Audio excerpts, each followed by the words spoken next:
Welcome to your biochemical intervention. You're here because life has turned into a marathon of why am I like this, and nobody handed you a roadmap. Good news, this isn't your fault. Bad news, your cortisol's been throwing a rave in your bloodstream. Even better news, Rhodiola's about to kick that DJ out. This isn't just another supplement video. This is about the chaos in your system that even green juice and your favorite wellness influencer couldn't fix. It's about building back the operating system of your biology, your rhythm, your calm, your cognitive sanity, without having to fake optimism or rely on caffeine like it's a religion.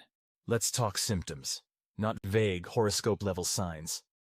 We're talking the kind of things that make you think your body's conspiring against you, like 2 p.m. faceplants into your keyboard, even after 8 hours of sleep, like the kind of fatigue that makes folding laundry feel like preparing for the Olympics. You're emotionally dull, mentally foggy, and your energy level has the enthusiasm of a Monday morning voicemail.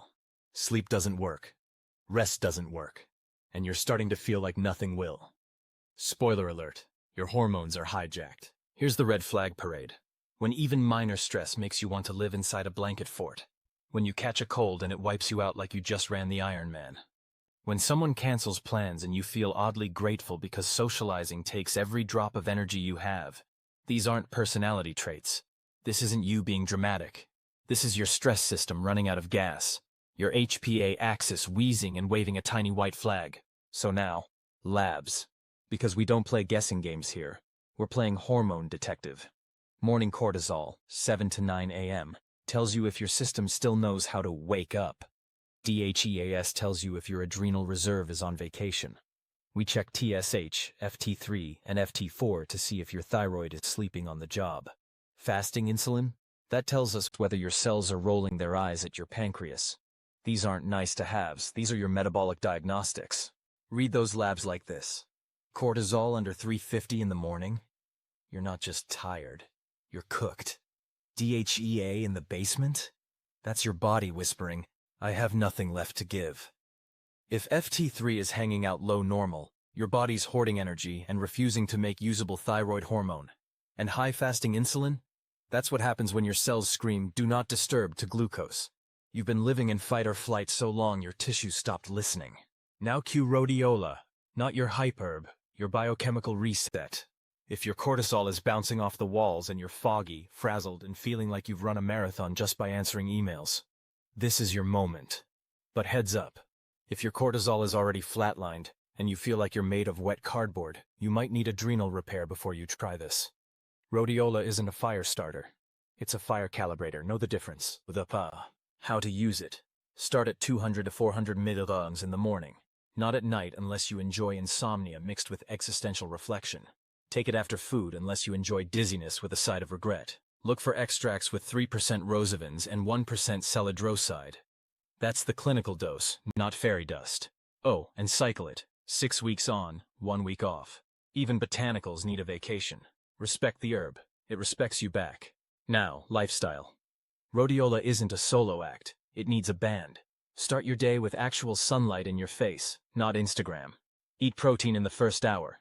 At least 25 grams. No caffeine on an empty stomach. That's how you blow out your adrenals like it's 4th of July.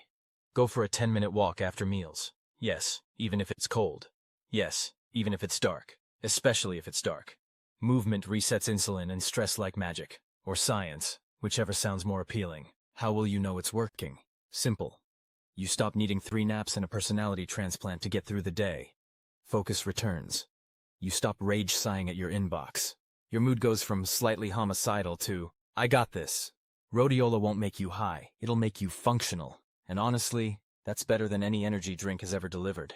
But what if it doesn't work? Relax. It might just mean you're not Rhodiola ready. If cortisol is flat, start with micronutrients, sleep hygiene, and maybe other adaptogens like ashwagandha or holy basil. Rerun your labs, rebuild your base. Sometimes what looks like failure is just not the first step. This isn't one size fits all, it's biofeedback in motion. Let's recap like adults who know how to fix things. Step 1. Identify your symptoms, not feelings, actual patterns. Step 2. Run the labs, don't guess. Step 3. Match the herb to the hormone chaos. Step 4. Layer in lifestyle like light, protein, and sleep. Step 5. Retest, recalibrate, stay consistent. That's it. You're not broken. You're rhythm deprived. And now you've got a tool and a plan that starts to make sense. Rhodiola doesn't hype, it heals.